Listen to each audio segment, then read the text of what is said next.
soberano e eterno Deus, primeiro agradecemos pela família. Te agradecemos, ó Deus, porque o Senhor tem sido bom para os lares e para as famílias, mesmo quando não há o reconhecimento. Queremos te suplicar pelos lares da IPB, Senhor, da Igreja Presbiteriana do Brasil em Santa Maria, nossa casa de oração, nossa família espiritual. Visite todos os lares e com a sua poderosa mão o Senhor vai revitalizando aqueles que precisam ser revitalizados. Onde há crises que só o Senhor conhece, onde há marcas profundas da alma, da mente e quiçá fisicamente. Portanto, suplicamos a Ti, Senhor Deus, visite cada família. Fortaleça, Senhor Deus, os vínculos do amor, do compromisso, da visão ampla do que é uma família cristã, com base cristãs. Ó Deus, suplicamos a Ti nessa noite, Pai, para que nesta igreja tenhamos famílias fortes, famílias que criam seus filhos debaixo dos Teus ensinamentos, ao redor da Tua mesa, Senhor. Agradecemos pelas famílias que aqui estão, por aquelas que o Senhor tem preservado. Pai Santo, preserve cada casamento, que só a morte realmente possa separar, possa ser em paz. Preserve o amor materno e paterno, para que pai e mãe amem os seus filhos como sendo herança do Senhor. E que, ó Deus, nós possamos cumprir cabalmente a nossa responsabilidade de cooperadores na educação, no trato, no cuidado da herança do Senhor, que são os filhos. Que nós não venhamos, ó Deus, fustigar a ira dos nossos filhos, mas que nós possamos administrá-los debaixo da disciplina da Tua palavra.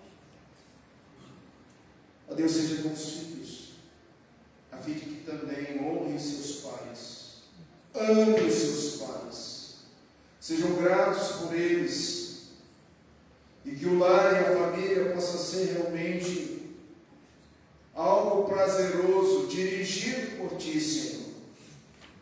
Viramos também para a cidade, suplicamos que essa cidade seja do Senhor e que haja lares e famílias que temam a Ti, Senhor. Ó Pai Celeste, nossa cidade de Santa Maria seja uma cidade diferenciada, onde haja menos feminicídios e haja mais amor, haja mais felicidade, haja mais a Tua presença nos lares. As famílias dos Teus eleitos que ainda não Te conhecem, que entrem, Senhor Deus, por essas portas e que tenham contato com a Tua palavra, que essa igreja seja atrativa. Retire, Senhor Deus, o véu e traga os Teus eleitos, ó Deus, de toda parte da cidade, de Brasília, do Distrito Federal, e que tenha a Tua proteção, Senhor. Onde haja solidão, que a Tua presença seja constante.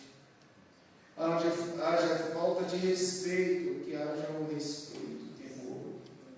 Onde há, Senhor Deus, o desespero, da angústia, o choro da lágrima que cai copiosamente, enxugue as lágrimas e o rosto dos Teus filhos, ó Deus, e coloca um óleo da unção ao vivo, Senhor, que venha de Ti. Continue falando conosco, Senhor Deus, esse profeta tão esplêndido que é o profeta Oséias. Abra a nossa percepção, a nossa atenção. Fale conosco, Senhor Deus, algo diferenciado nessa noite. Ilumina-nos, ó Deus, para que possamos compreender não só a profecia de Oséias, mas que nós possamos compreender o que o Senhor quer falar conosco, atualizando esse texto, aplicando em nossos corações e nossas vidas. Obrigado, Senhor, por tudo, em nome de Jesus. Amém.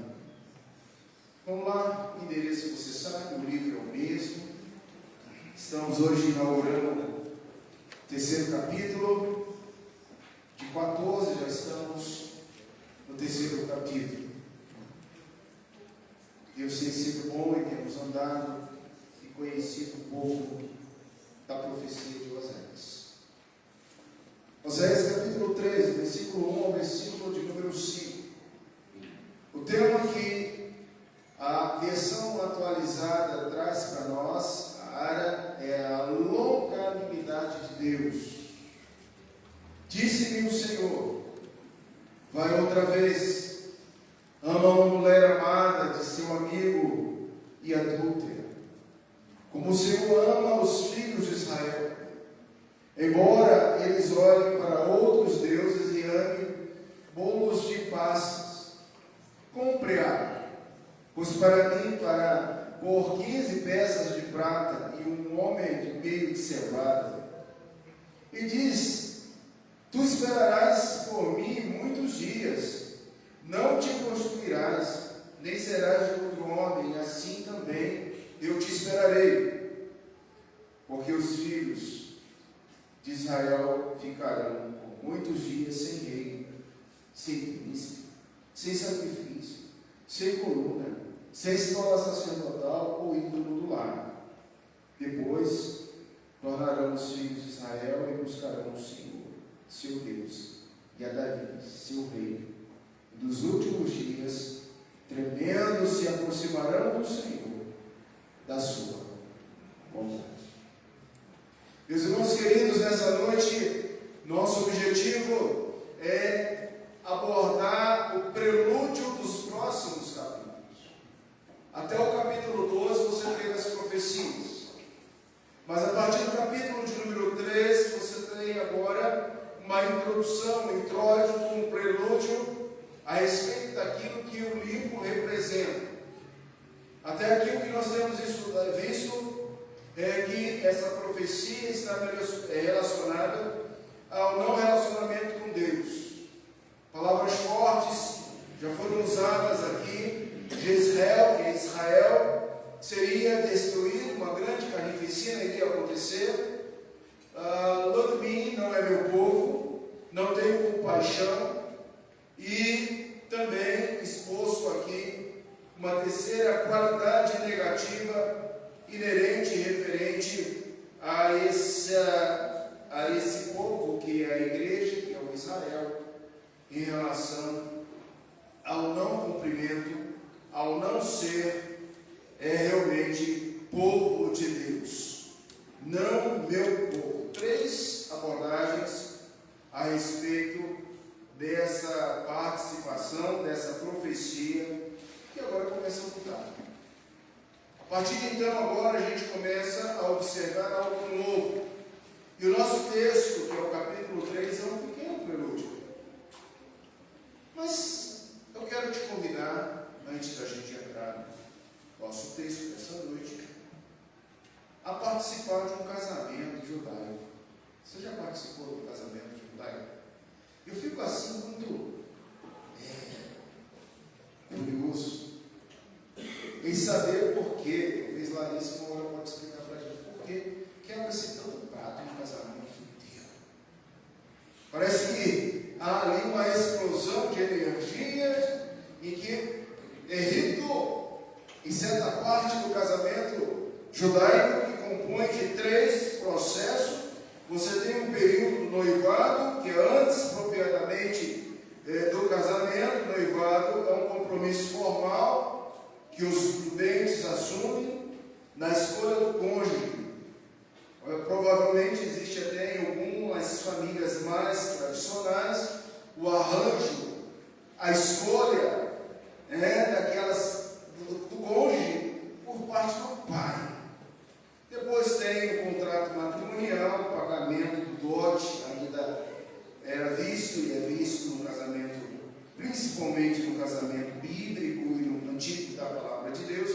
Os noivos, assim, pagava o noivo, oferecia um dote à família da noiva, simbolizando o valor de serenidade e de compromisso. O segundo período do casamento judaico é a preparação. Entre o noivado e o casamento havia um intervalo em que o noivo e a noiva se preparavam de forma específica. O noivo, ele preparava uma casa para receber sua esposa. Era obrigação do noivo ter já a sua casa. Geralmente essa casa era anexada à casa dos pais dele, onde o pai construía com o noivo uma nova casa e o pai saía da sua residência e doava ao filho, dizendo assim: lembre-se que acima de você está o seu pai. Então a casa nova era do pai. E ele ia fazendo para isso, puxadinho, subindo, mediante a quantidade de filhos. E a noiva? Ela se preparava para o papel de esposa, aprendendo sobretudo as responsabilidades e se purificando tanto fisicamente como espiritualmente. Também usava os adornos, os preparativos do seu enxoval. Havia uma preparação enorme em torno também da maturidade da futura esposa. Não entrava no relacionamento sem maturidade. Havia uma preparação. O casamento propriamente dito é o terceiro passo, chegou a hora. É o momento de repleta alegria e simbolismo. A chegada do noivo ia até a casa da noiva e ali ele pegava um evento, acompanhando da sua residência, da residência da noiva até a sua nova residência, acompanhando de muita música, celebração, e os convidados iam atrás, já celebrando, e isso chamava a atenção do cortejo do casamento judaico. É como quando sai da igreja, a gente não vê muito isso, igreja evangélica, mas é mais uma cultura da ICAR, de algumas pessoas amarrarem latinhas no carro, quando termina a cerimônia, vão para a festa, então vai fazendo aquela barulhada na rua, dizendo aqui é um casal. Isso acontecia lá com os judeus. Não era o latim, era o povo que ia participar da festa, gritando, dançando já nas ruas daquela cidade. Chegado então no momento do local da celebração, há uma procissão alegre com lamparinas e cânticos, se isso for à noite, e essa imagem é utilizada por Jesus na parábola das 10 virgens. Quando Jesus fala justamente de 10 virgens que estavam preparadas para casar. Numa analogia à igreja, à unção, à coparticipação. Tem a cerimônia e, por fim, vinho e aliança. A festa nupcial, a festa dos noivos, é uma festa que dura vários dias. No caso bíblico, você vê uma semana. A festa é uma festa de uma semana dentro daquela casa. Diante disso, gente, bem-vindo a esse cenário de casamento dos judeus para abordar e entender esse contexto. Capítulo 3. Porque aqui Jesus ele volta a trabalhar conosco dentro do sermão que vimos e dentro desse assunto que nós vamos ver hoje é que Deus manda Oséias de novo, proceder de novo. E a oportunidade de Oséias em restaurar o seu casamento é uma analogia com paciência de Deus pela sua igreja. Entre outras palavras, tirando a profecia, o prelúdio que vai vir para frente, o que eu quero dizer para vocês, reto, agora bem simples, direto, reto e empurrador. Deus é paciente com você. É só isso. Deus é paciente conosco. Deus é paciente com a igreja. Isso é o assunto aqui, esse prelúdio. Olhando o finalzinho do capítulo de número 2, de domingo passado, falamos e vimos nosso tema e a nossa tese é porque os desertos da vida são pedagógicos. Deixa eu perguntar, essa semana você passou por algum deserto na sua vida? Você enfrentou alguma lutinha, mesmo que uma lutinha ali de pressão, alguma coisa assim? Você sofreu alguma surpresa que te fez pensar no deserto? Porque, irmãos, quando passamos pelo deserto, atravessamos o deserto, nós somos conduzidos conduzidos a uma excelente oportunidade de entender o processo pedagógico de Deus na lapidação do caráter do eleito. Aliás, nessa quarta-feira, a turma que reúne no discipulado quarta-feira estudou o que veio. Foram 6 pessoas, foram nos dias 500 pessoas participaram, nós tivemos 6 pessoas aqui na quarta-feira. Nós estudamos sobre o deserto. O assunto de domingo à noite reverberou e chegou na quarta-feira, e lá na quarta-feira tem algo que eu não falei no domingo, e vou pedir licença para lembrar daquilo que nós estudamos no discipulado, porque o deserto, a finalidade de ir ao deserto é receber a bênção do Senhor. E a gente viu isso com texto, com perguntas, com análise, com auto-reflexão do discipulado de quarta-feira. Portanto, no deserto, nós precisamos entender que a repreensão de Deus, que também, em segundo lugar, a mudança interna pela qual passa pela mente, pela consciência e chega ao coração, a fim de que haja uma conversão profunda e definitiva. E em terceiro lugar, é que Israel espiritual, você ao sair do deserto, você possa ser sembrado por essa terra. E aí eu vou colocar o que nós vimos na quarta-feira, com a sua bênção nas mãos. Você vai embora do deserto com a sua vitória, com a sua bênção nas mãos.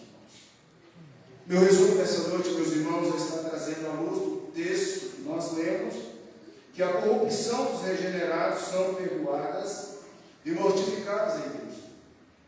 Parece que Deus, ao ordenar a Oséias de novo ir atrás de Gomer, que já estava num outro relacionamento, escravizada, dominada, que precisava ser adquirida de novo, ele está falando assim que toda a corrupção humana, todo o pecado humano será perdoado e mortificado em Cristo Jesus.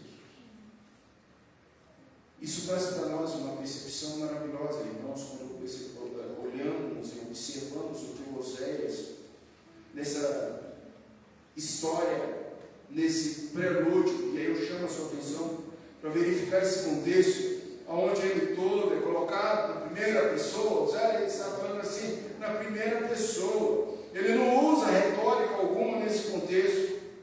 Nesse episódio doméstico narrado calmamente, efetivamente ele está explicando com a mesma objetividade o protótipo do acontecimento com o relato maior. Ele é um protótipo do tipo. E qual é o tipo? O tipo é que Deus ofereceria alguém que amaria tanto a sua igreja, que de novo estaria resgatando-a e comprando por um preço precioso e por um preço permanente, que é Jesus Cristo. O protótipo é o tipo de Jesus. Que amor é esse? Que deu a sua própria vida em resgate de um povo, em resgate dessa igreja, em resgate de todos nós.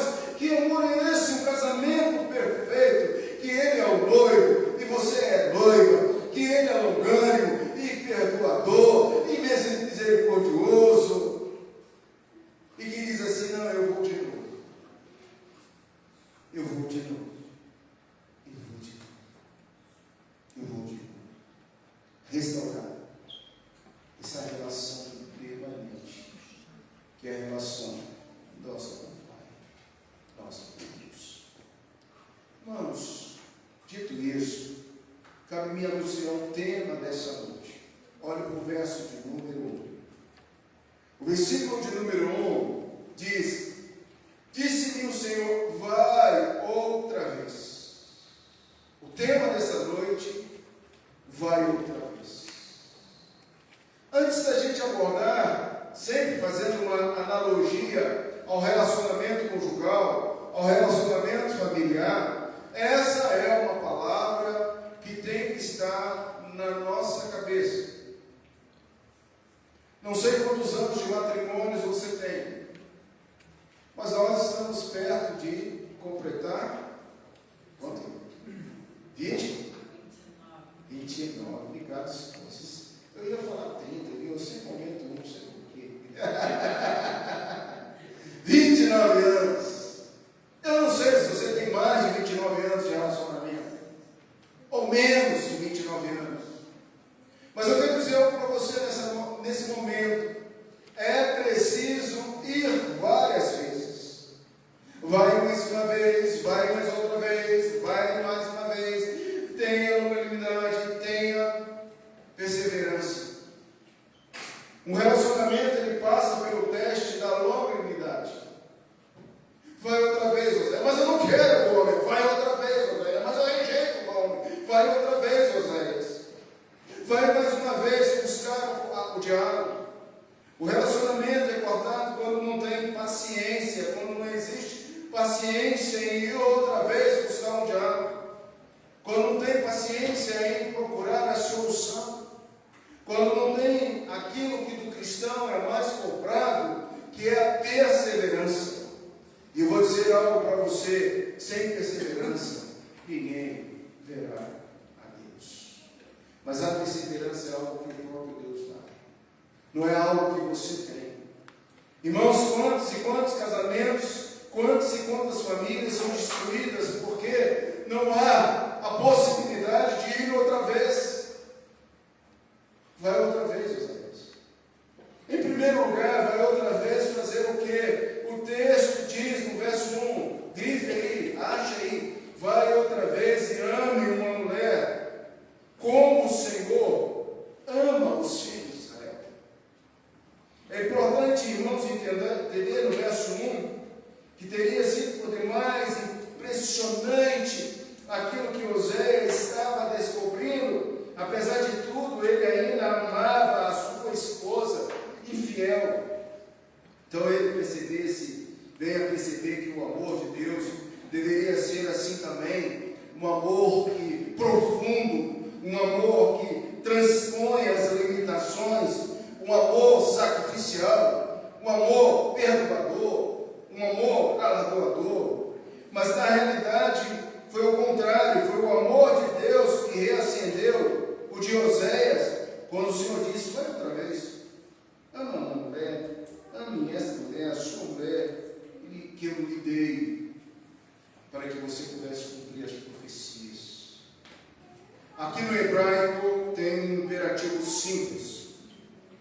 No hebraico é ama, sem nenhuma sugestão de que já houvesse amor.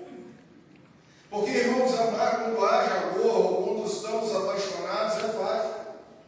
Mas quando o amor termina, não há mais condições nenhuma, e entendemos o imperativo de Deus, que é simples: ama, sem nenhuma sugestão de que já houvesse amor, apenas agradando uma oportunidade de expressar a vontade de Deus, a cumprir a ordem de Deus. Não que houve nenhuma atenuante para o fato verídico. Porque o fato verídico aqui é outra vez. Porque a primeira vez ele não amou. Você está doido? Um relacionamento louco, desajustado, um relacionamento que já no início não há a base da fidelidade, a infidelidade, ele nunca amou o homem.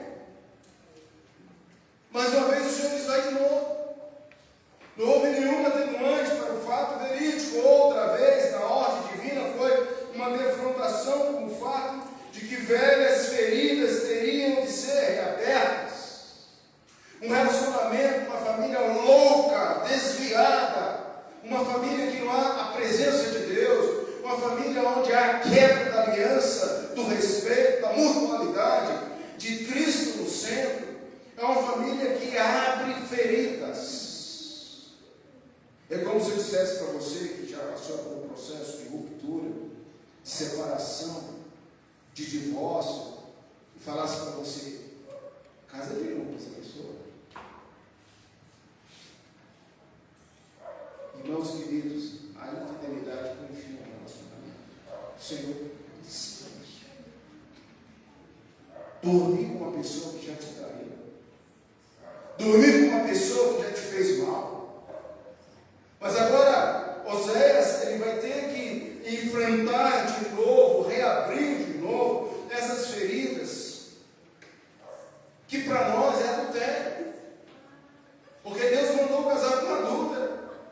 Deus lembrou que continuava acontecendo, embora não seja citado o seu nome, não temos dúvidas de que essa senhora em questão é a esposa de Oséias. Observe a palavra adúltera nesse contexto, indicando uma mulher casada. Observe também a ordem de ir a ela outra vez, é a mesma, porque era a mesma também. Esse paralelo aqui, irmãos, é que Deus está falando: eu quero Israel espiritual, eu quero a minha igreja. Eu quero aquele crente pecador, desviado. Eu amo aquele irmão, eu amo aquela igreja.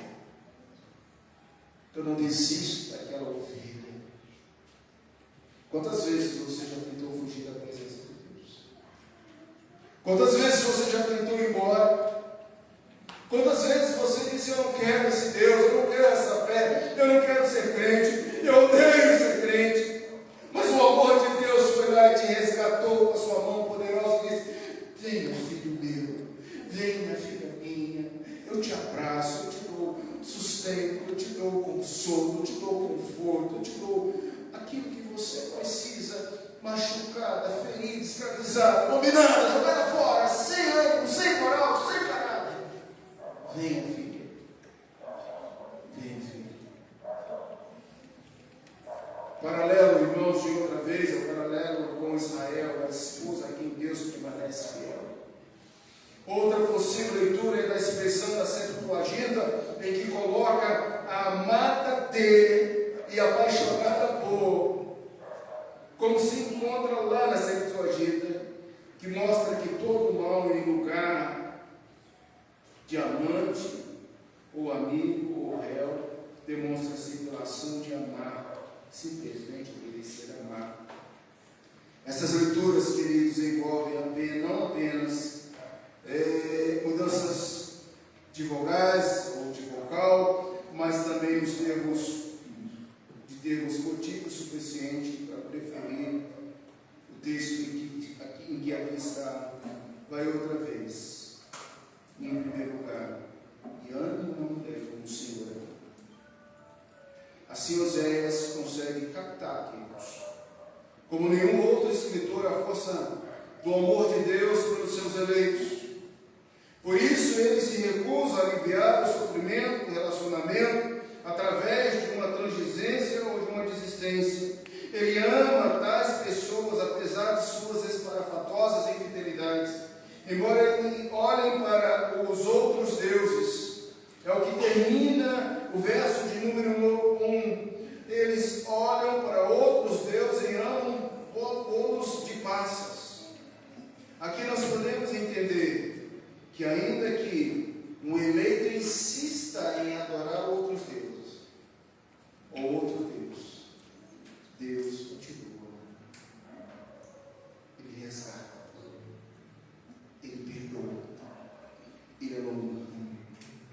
4 vezes no versículo inicial, se você pode contar, e conte aí, 4 vezes, o termo central é amor, amor, amor e amor.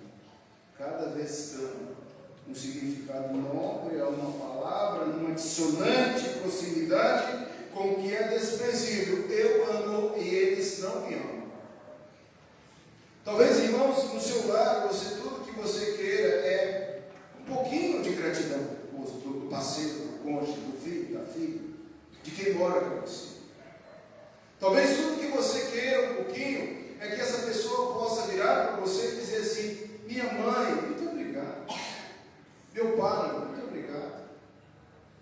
Mas os anos vão passando, irmãos, e a gente não escuta isso de um filho, a gente não escuta isso de uma esposa, a gente não escuta isso daquela pessoa que nós estamos nos consumindo, nos doando, nos gastando ao longo do nosso tempo. Quando foi a última vez que você virou para o seu cônjuge e disse: muito obrigado? Eu não sei como eu conseguiria viver 29 anos se você não estivesse ao meu lado.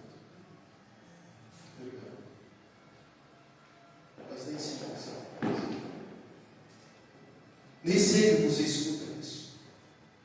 Nem sempre as pessoas que estão com você trazem essa palavra como sendo uma palavra nobre. Pelo contrário, o que há são batalhas desprezíveis e falta de amor e compaixão.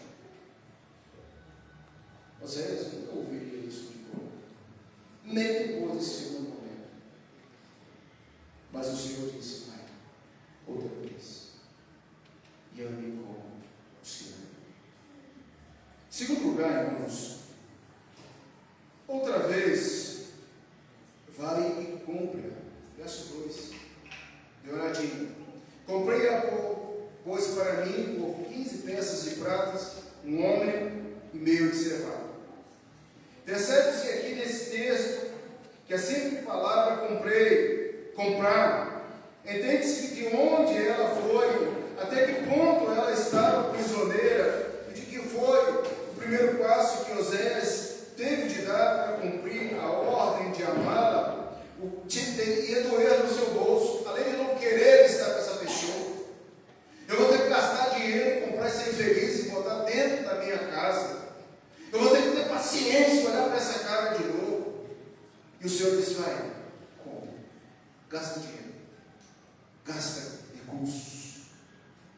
Oséias deveria comprá-las. Seria ela uma dívida dela, pessoal? Seria ela agora uma escrava? Talvez uma prostituta trabalhando com o seu senhor? A história não diz, mas as Escrituras certamente, com frequência, fala do amor antes de mais nada prático, e somente então tem um aspecto sentimental.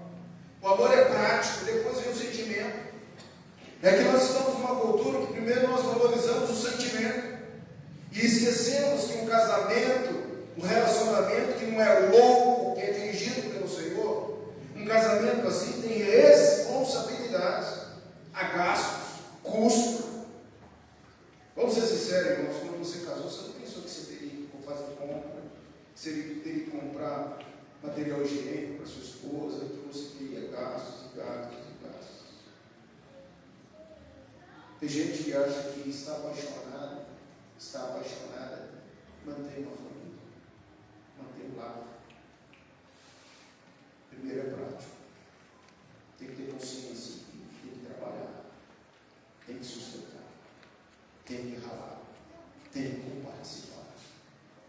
80% dos casamentos são desfeitos por causa de problema de economia econômica, de dinheiro tem acabado com muitas coisas. Prático. Eu lembro de uma vez que eu estava tentando namorar uma menina e era da Assembleia de Deus. Aí eu cheguei lá, o pai da menina virou para mim assim: Luiz, mostra primeiro a sua carteira de trabalho. Eu quero te carteira de trabalho. Eu era um adolescente, eu só queria namorar. Eu se eu tiver carteira de trabalho, você vai namorar minha filha, não. E de fato, o que está ali essa relação? E de fato, realmente, eu não namorei uma pessoa, porque aquele homem me ensinou algo. Você quer namorar alguém? Você não vai pedir dinheiro a alguém para ir ao cinema. Você não vai pedir para alguém para pagar o lanche da namorada. Você tem que ter condições. E você, irmão, não vai dar o seu coração à toa, não. Se a pessoa não tem condições, foge. Não está na hora, não. Você é muito bonitinho, mas quem sabe daqui uns 10 anos. Compromisso. Vocês estão entendendo aí, né? Entendeu? Compre. As Escrituras mostram com frequência esta ação. No Antigo Testamento, nós vemos várias palavras que expressam o amor entre amigos, entre um homem e uma mulher, e esses verbos aqui como sendo um comprometimento da lei. A gente não pode deixar de esquecer disso. Mas é também completo em todos os aspectos de identificação, uma vontade consagrada e um entusiasmo genuíno. O que eu quero dizer com isso aqui? Na relação de comprar. Você não vai desistir do seu casamento. Pelo contrário, você vai trabalhar muito mais agora. Você vai promover o seu lar e a sua família com entusiasmo e com compromisso.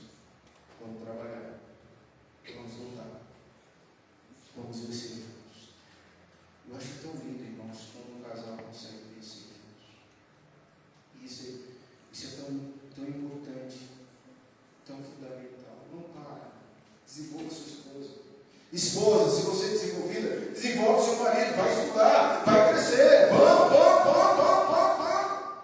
Às vezes o cara é muito parado, ele precisa de uma energia. Nós precisamos ter um objetivo de vida, vamos ter entusiasmo e alegria em crescermos juntos. Isso é tão lindo, irmãos, é tão fundamental na vida da gente. Não se acomode, cresçam juntos, por favor, estudam juntos. Eu sou de uma geração velha, minha geração está passando. A minha geração é aquela geração que vive na educação o caminho do crescimento. A juventude hoje não está vendo isso. A juventude não está assistindo isso. A minha geração é uma geração que promovia o crescimento do casal. Como foi importante para a minha vida quando o Glaucio estava ao lado, em 2007, na faculdade, Universidade Dom André Rio Verde, já era formado, já recebendo o certificado de bacharel em teologia, com uma festa.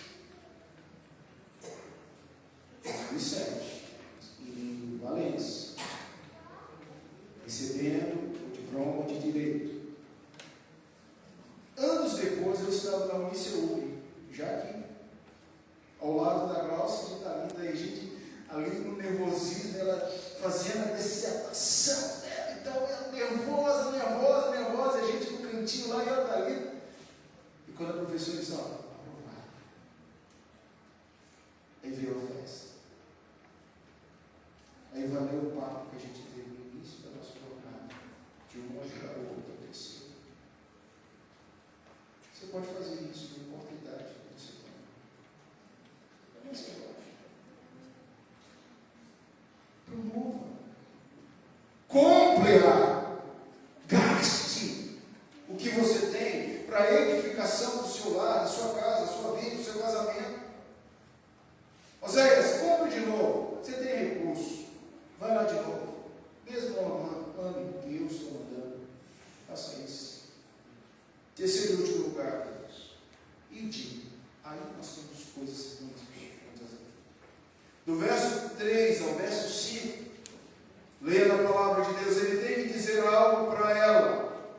Diga o quê? Vemos o realismo também, o simbolismo no período probatório, no verso 3. O significado principal ficou no enunciado, no verso 4 e 5. Mas dentro do casamento havia necessidade de acabar com os hábitos de deslealdade existente que há anos fazia. Tudo bem, vou te comprar de novo, vou te levar de novo para minha casa. Mas a partir de agora, nosso relacionamento vai ser outro. Diga no sentido hebraico, como coloca-se lá na Septuaginta, o outro, enquanto o hebraico inclui o próprio Oséias. Diga. Nessa cláusula nós temos aqui aquilo que, prometendo ela, que a partir de então estariam avistando de adultério. Ele diz isso: eu não vou adulterar. E você também.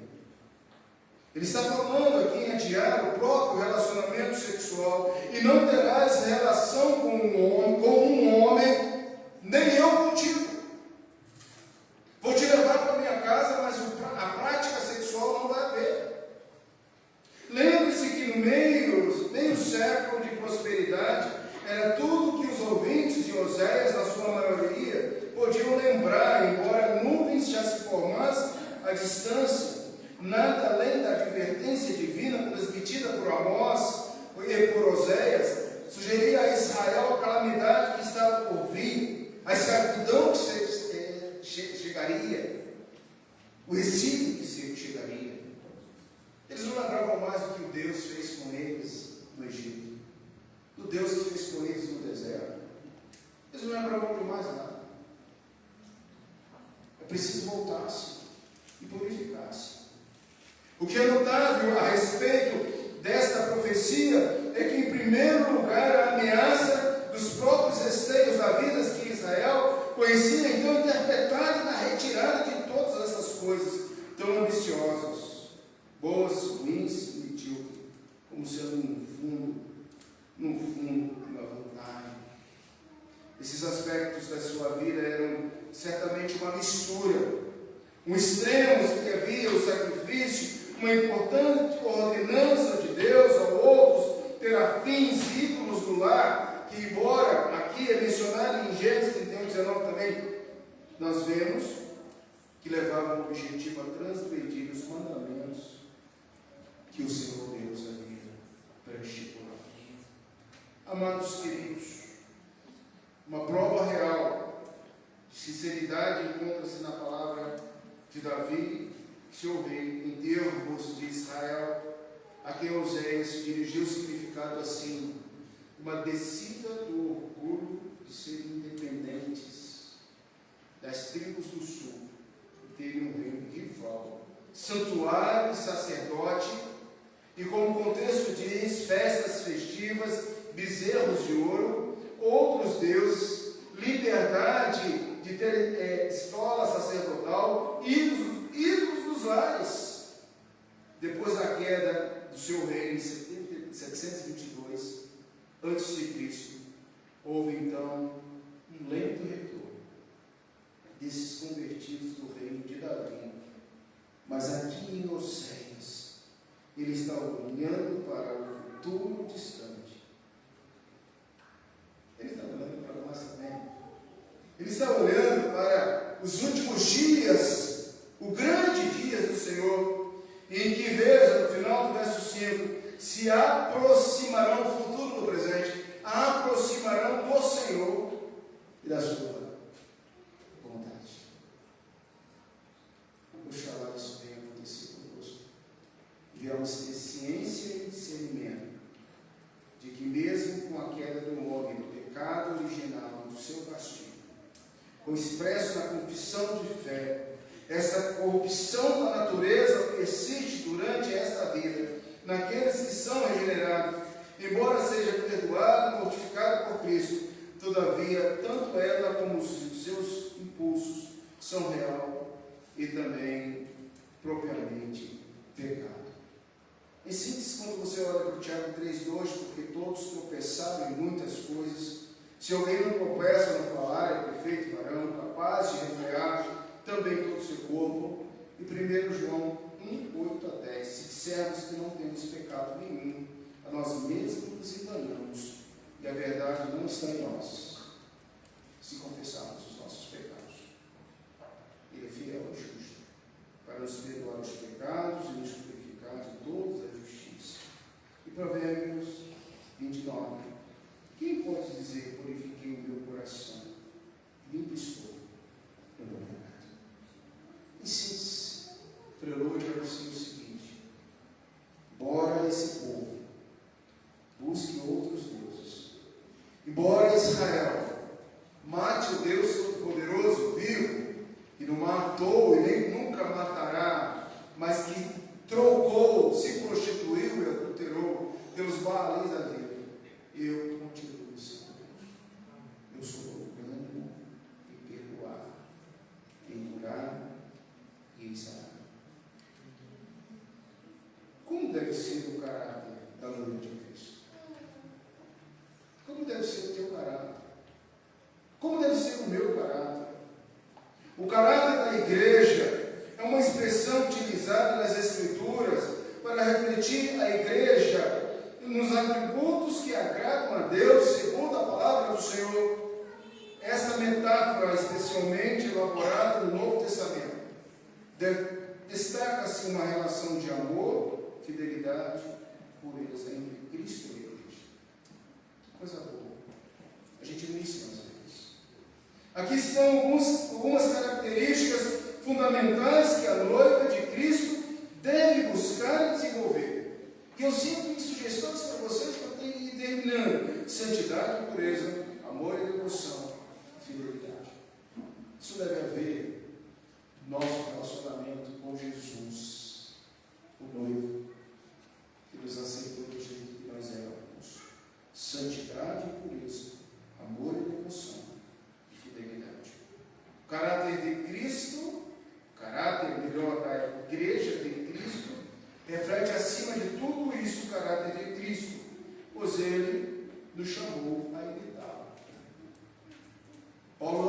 amava, sede meus imitadores, como eu sou de Cristo.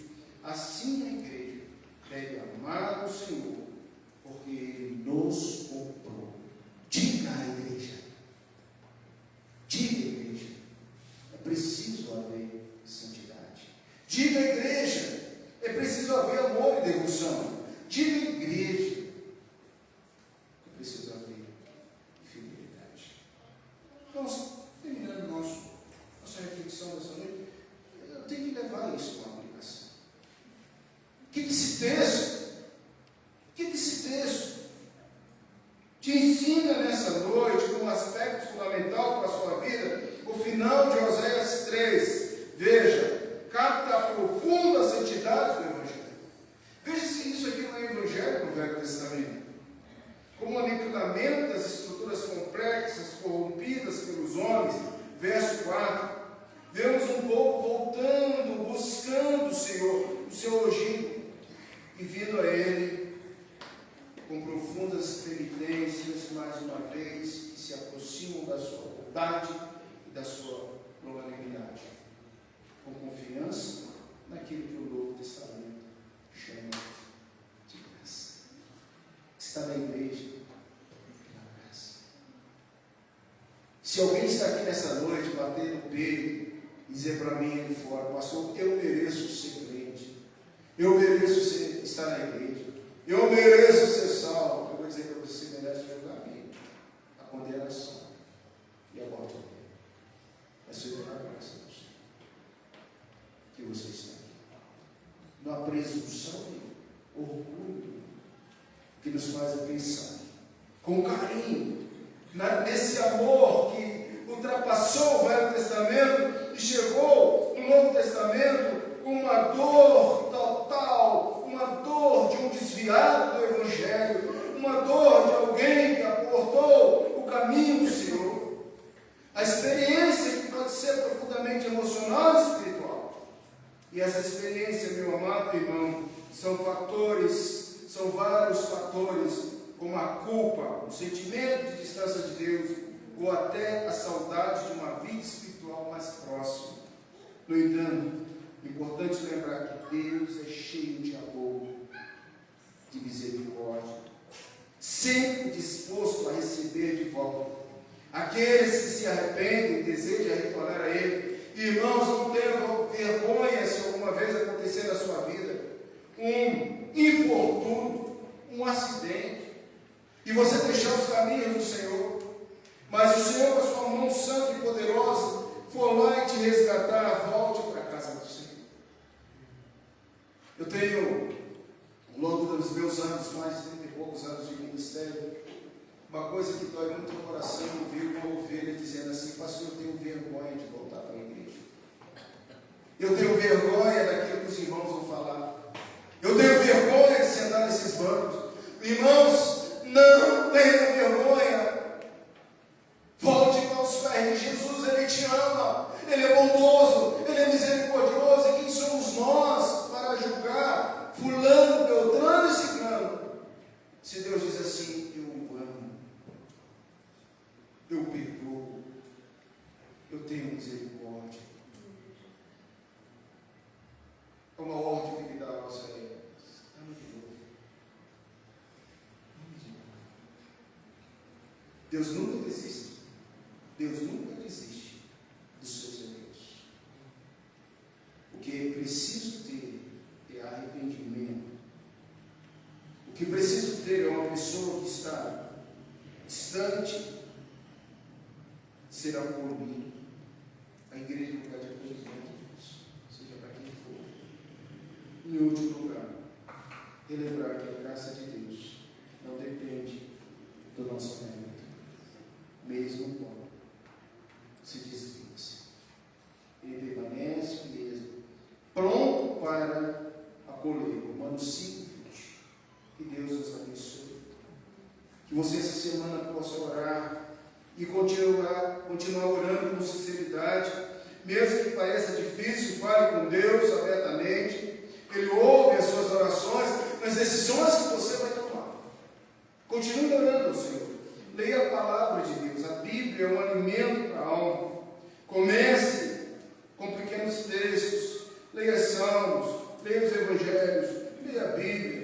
aproxime-se da comunidade da fé. Aqui você vai ter irmãos e irmãs que vão orar por você, que vão te ajudar a restaurar a sua fé. E por último lugar, como está o seu envolvimento com a sua igreja? Como está o seu envolvimento com a sua igreja? Estamos perto de terminar mais um ano. Nossa, passou 2024. Como foi o seu envolvimento esse ano? Nossa, quantas coisas aconteceram esse ano? Meu Deus do céu, eu estou surpreso. Estou lá com o Fred fazendo relatório de tesouraria, estou lá com o Klaus fechando relatórios de sociedade de sábado. Se eu parar e fechar os meus relatórios de discipulado, quantas coisas aconteceram? Quantas coisas?